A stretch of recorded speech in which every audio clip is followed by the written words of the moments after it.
ಜೈ ಶ್ರೀರಾಮ್. ನಾನು Ajit Boppanahalli. Welcome to Ashwavega. ಈ ಕರ್ನಾಟಕ ಅನ್ನೋ ಒಂದು ಈ ರಂಗಮಂದಿರದಲ್ಲಿ ಹೊಸದೊಂದು ನಾಟಕ ಶುರುವಾಗಿದೆ. ಅದೇ ರಾಜೀನಾಮೆ ಪ್ರಹಸನ ಅಂತ ಕರಿಬಹುದು. ಅದಕ್ಕೆ ರಾಮಾಯಣ ಅಂತಿರೋ ಅಥವಾ ಡ್ರಾಮಲಿಂಗಾಯಣ ಅಂತಿರೋ ನಿಮಗೆ ಬಿಟ್ಟಿದ್ದು, ನಿಮ್ಮ ವಿವೇಚನೆಗೆ ತಕ್ಕದ್ದು. ನಮ್ಮ ಪಾಪ ಈ ಗುಡಿ ಗುಂಡಾರ ಅಂತ ಓಡಾಡಿಕೊಂಡು ಪ್ರಾರ್ಥನೆಗಳನ್ನ ಮಾಡಿಕೊಂಡು ಹೆಂಗೋ ಒಂದು ಲಾಸ್ಟ್ 2 ವರ್ಷ CM ಆಗೋಣ ಅಂತ DK ಶಿವಕುಮಾರ್ CM ಆದ್ರ ಪ್ರಮಾಣ ವಚನ ಸ್ವೀಕಾರ ಸಮಾರಂಭದ ತನಕ ಎಲ್ಲವೂ ಚೆನ್ನಾಗಿಯೇ ಇತ್ತು. ಈ ಥಿಯೇಟ್ರಲ್ಲಿ ಒಂದು ತಂಬಾಕಿನ ಹಾಡು ಹಾಕ್ತಾರಲ್ಲ, ಎಲ್ಲವೂ ಚೆನ್ನಾಗಿಯೇ ಇತ್ತು ಅಂದ್ಕೊಂಡು ಅದೇ ಥರದಲ್ಲಿ ಆಗಿತ್ತು. ಆದರೆ 2 ದಿವಸದಲ್ಲಿ ರಾಜೀನಾಮೆ ಕೊಟ್ಟು ನಾವು ಒಂದು ಸೀನ್ ಕ್ರಿಯೇಟ್ ಮಾಡ್ತೀವಿ ಅಂದರೆ ಆಶ್ಚರ್ಯ ಆಗಲ್ವಾ? ಶಾಕ್ ಆಗಲ್ವಾ? ಪಾಪ ಮೊದಲನೇ ಸಲ CM ಆಗಿದ್ದಾರೆ, ಅವರಿಗೊಂದಿಷ್ಟು ಆರಾಮ್ಸೆ ಬಿಡೋಣ ಅಂತ ಯಾರಿಗೊಲ್ಲಿ ಇಲ್ವೇ ಇಲ್ವಾ? ರಾಜೀನಾಮೆ ಕೊಟ್ಟವ್ರು ಯಾರು? ರಾಮಲಿಂಗಾರೆಡ್ಡಿ ಅವರು ಯಾರು? ಸಿಕ್ಕಾಪಟ್ಟೆ ಸೀನಿಯರು, 8 ಸಲ ಗೆದ್ದಿದ್ದೀನಿ ಸಾರ್ ಅಂತ ಅವರೇ ಬಾಯಿ ಬಿಟ್ಟು ಹೇಳ್ತಾರೆ. ಅವರು ಪ್ರಮಾಣ ವಚನ ಸ್ವೀಕಾರ ಮಾಡುವಾಗ ಏನೂ ಸಮಸ್ಯೆ ಇರಲಿಲ್ಲಂತೆ. ಆದರೆ ಖಾತೆ ಹಂಚಿಕೆ ವಿಚಾರಕ್ಕೇನೋ ಸ್ವಲ್ಪ ಮನ್ಸಿಗೆ ತಗೊಂಡ್ಬಿಟ್ಟಿದ್ದಾರೆ. ಹಾಗಾಗಿ ಅಲ್ಲಿ ಒಂದಿಷ್ಟು ಸೀನನ್ನ ಕ್ರಿಯೇಟ್ ಮಾಡೋಕ್ಕೆ ನೋಡ್ತಿದ್ದಾರೆ.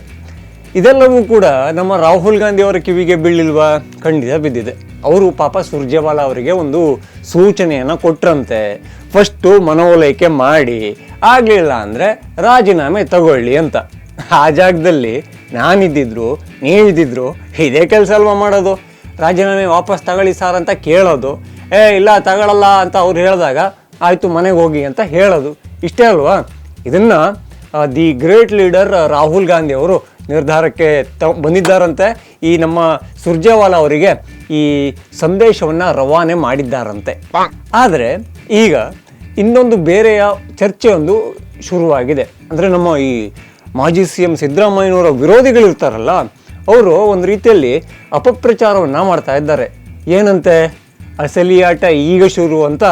DK ಅವರು ಈಗ ಸಿದ್ದು ಅವರ ದಾಳಕ್ಕೆ ಬಲಿಯಾಗಬೇಕು, ಸಿದ್ದರಾಮಯ್ಯ ದಾಳ ಬಿಟ್ಟರೆ ಆ ಮಹಾಭಾರತದಲ್ಲಿ ಶಕುನಿ ದಾಳ ಬಿಟ್ಟಂಗೆ ಅಂತೆಲ್ಲ ಮಾತಾಡ್ತಾ ಇದ್ದಾರೆ ಸಿದ್ದರಾಮಯ್ಯ ವಿರೋಧಿಗಳು. ಯಾಕಾಗಿ ಅಂತ ಹೇಳ್ತೀನಿ ಕೇಳಿ. ಅಲ್ಲಿ KPCC ಅಧ್ಯಕ್ಷ ಹುದ್ದೆಗೆ ನಮ್ಮ BK ಹರಿಪ್ರಸಾದ್ ಅವರು ಬಂದ್ರಲ್ಲ, ಅವರು ಬರ್ತಾ ಇದ್ದಂಗೆ ಒಂದು ಡೈಲಾಗನ್ನು ಹೊಡೆದ್ರು. ಏನಂತ?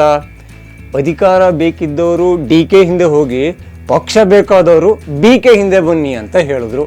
ಅಲ್ಲಿಗೆ CM ಆಗಿದ್ರು ಕೂಡ ಒಂದು ಖಡಕ್ಕಾದ ಮಾತನ್ನು KPCC ಅಧ್ಯಕ್ಷರಾಗಿ ಮಾತಾಡಿದ್ದಾರೆ. ಅದರ ಜೊತೆಗೆ ರಾಮಲಿಂಗಾರೆಡ್ಡಿದು ರಾಜೀನಾಮೆ ಪ್ರಹಸನ ಅಂತೂ ನೋಡ್ತಾ ಇದ್ದೀರಾ. ಅವರು ಕೂಡ CM ಆಗಿದ್ದ ಸಿದ್ದರಾಮಯ್ಯ ಅವರಿಗೆ ಬೇಕಾದವರೇ. ಅದರ ಜೊತೆಗೆ ಇನ್ನೊಂದೇನಾಗ್ತಿದೆ ಗೊತ್ತಾ? ನಮ್ಮ ಮಂಡ್ಯದಲ್ಲಿ, ಸಕ್ಕರೆ ನಾಡು ಮಂಡ್ಯದಲ್ಲಿ ಜಮೀರಣ್ಣಂಗೆ ಯಾಕೆ ಸಚಿವ ಸ್ಥಾನ ಕೊಡಲಿಲ್ಲ ಅಂತ ಘೋರ ಪ್ರತಿಭಟನೆ ಆಗ್ತಾ ಇದೆ. ಒಂದು 20-25 ಜನ ಸೇರಿರ್ಬೋದು, ಅಷ್ಟು ದೊಡ್ಡದು. ಅದು ಖಾಲಿ ಪುಕ್ಕಟೆ ಬರಲಿಲ್ಲ, ಕೈಯಲ್ಲಿ ಪಂಜಿನ ಹಿಡ್ಕೊಂಡ್ಬಂದಿದ್ದಾರೆ. ಪಂಜಿನ ಮೆರವಣಿಗೆ. ಬಾಬಾ ಅಂದರೆ ಇಡೀ ಮಂಡ್ಯನೇ ಅಲ್ಲಾಡ್ ಹೋಗುತ್ತೇನೋ ಅಂದ್ಕೊಂಡು ಒಂದಿಷ್ಟು ಜನ ಇದ್ರೇನೋ.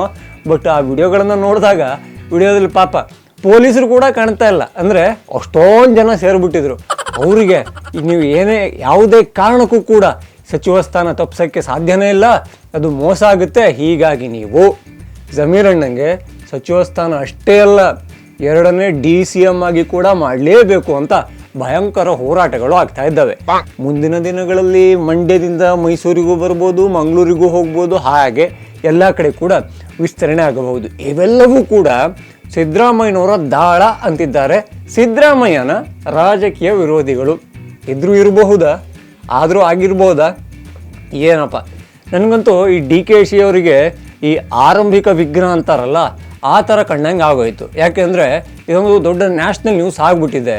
ಅವರಿಗೆ ಒಂದು ಖಾತೆಯನ್ನು ಕೊಟ್ಟಿದ್ರಂತೆ, ನೀರಾವರಿಯಲ್ಲಿ ಸ್ವಲ್ಪ ನೀರು ಹಾರಿಸಿ ಅಂತ. ಆ ನೀರು ಹಾರಿಸೋ ಕೆಲಸ ನಮಗೆ ಬೇಡ ಅಂತ ರಾಮಲಿಂಗಾರೆಡ್ಡಿ ಅವರು ಬೆಂಗಳೂರು ಉಸ್ತುವಾರಿ ನಮಗೆ ಕೊಡಿ ಅಂತ ಕೇಳಿದ್ರಂತೆ. ಅದು ನಮ್ಗೆ ಕೊಡೋಕ್ಕಾಗಲ್ಲ ಅಂದಿದ್ದಕ್ಕೆ ಇವರು ತುಂಬ ಬೇಜಾರಾಗ್ಬಿಟ್ರಂತೆ.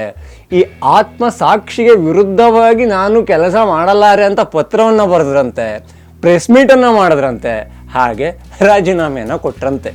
ಇವೆಲ್ಲವೂ ಕೂಡ DK ಶಿವಕುಮಾರ್ ಅವರಿಗೆ ಒಂಥರ ಹಿಂಗೆ ಮೆಂಟಲಿ ಹಿಂಸೆ ಕೊಡೋದು ಅಂತಾರಲ್ಲ, ಆ ಥರದ ಸನ್ನಿವೇಶ ಅಂತ ಹೇಳ್ಬೋದು. ಇಲ್ಲಿಂದ DK ಅವರು ಬಂಡೆ ಥರನೇ ಗಟ್ಟಿಯಾಗಿ ಇರ್ತಾರ, ಮುಂದೆ ಹೇಗೆ ಈ ಸಿಚುವೇಶನನ್ನು ತಗೊಂಡು ಹೋಗ್ತಾರೆ, ರಾಮಲಿಂಗಾರೆಡ್ಡಿ ಅವರ ಬದಲಿಗೆ ಯಾರನ್ನ ಕರ್ಕೊಂಡ್ಬರ್ತಾರೆ, ಇದೆಲ್ಲವೂ ಕೂಡ ಪ್ರಶ್ನೆ ಆಗಿದೆ. ನಮಗೆ ತುಂಬ ಆಶ್ಚರ್ಯ ಆಗುತ್ತೆ. ಕಾಂಗ್ರೆಸ್ಸು ಸಿಕ್ಕಾಪಟ್ಟೆ ಜನರ ಈ ಶಾಸಕರು ಈ ದಂಡಿಗಟ್ಟಲೆ ಇದ್ದಾರೆ ಅಂತಾರಲ್ಲ, ಆ ಥರನೇ ಇದ್ದಾರೆ. ಆ ದಂಡಿಗಟ್ಟಲೆಯಲ್ಲಿ ಕ್ವಿಂಟಲ್ ಗಟ್ಟಲೆ ಜನ ಒಂದು ಸಚಿವ ಸ್ಥಾನ ಸಿಕ್ಕರೆ ಸಾಕು ಅಂತ ಇದ್ದಾರೆ. ಸಚಿವ ಸ್ಥಾನ ಕೊಟ್ಟವರಿಗೆ ಪ್ರಮಾಣ ವಚನ ಸ್ವೀಕಾರ ಆದಮೇಲೆ ಆತ್ಮಸಾಕ್ಷಿ ನೆನಪಾಗ್ಬಿಟ್ಟಿದೆ.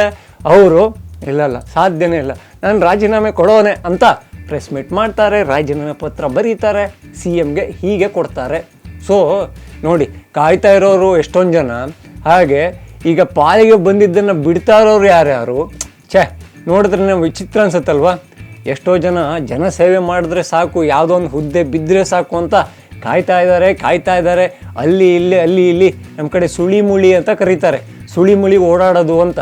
ಈ ಮನೆಯಲ್ಲಿ ತುಂಬ ಆಪ್ತತೆಯ ಬೆಕ್ಕಿರುತ್ತಲ್ಲ, ಯಾವಾಗಲೂ ಖಾಲಿ ಹೊಸ್ಕೊಂಡು ಓಡಾಡುತ್ತಲ್ಲ, ಆ ಥರ ಲೀಡರ್ಗಳ ಜೊತೆಗೆ ಓಡಾಡೋರಿದ್ದಾರೆ. ಪಾಪ ಅವರಿಗೆ ಈ ಸಚಿವ ಸ್ಥಾನ ಸಿಗ್ತಾ ಇಲ್ಲ, ಸಿಕ್ಕವರು ಮಾತ್ರ ಈ ಥರ ವರ್ತನೆ ಮಾಡ್ತಾ ಇದ್ದಾರೆ. ಸೊ ಇದು DK ಅವರಿಗೆ ಅಗ್ನಿ ಪರೀಕ್ಷೆ ಅಂತ ಕರಿಬೋದಾ, ಅಥವಾ DK ಅವರು ಈ ಪರೀಕ್ಷೆಯನ್ನು ಅದೆಷ್ಟು ಈಸಿಯಾಗಿ ಬರೆದು ಹಾಕ್ತಾರೆ ಅನ್ನೋದನ್ನು ಕಾದು ನೋಡ್ಬೋದಾ? ಕಾಯಲೇಬೇಕು. ಅಲ್ಲಿ ತನಕ ಏನು ಮಾಡ್ತೀರಾ? ಇನ್ನೂ ಯಾರಲ್ಲ ಅಶ್ವವೇಗ ಚಾನಲನ್ನು ಸಬ್ಸ್ಕ್ರೈಬ್ ಆಗಿಲ್ವೋ ಈ ಕೂಡಲೇ ಆಗಿ, ಹಾಗೆ ಎಲ್ಲ ವಿಡಿಯೋಗಳಿಗಾಗಿ ಬೆಲ್ ಐಕಾನನ್ನು ಒತ್ತಿ. ಜೈ ಶ್ರೀರಾಮ್.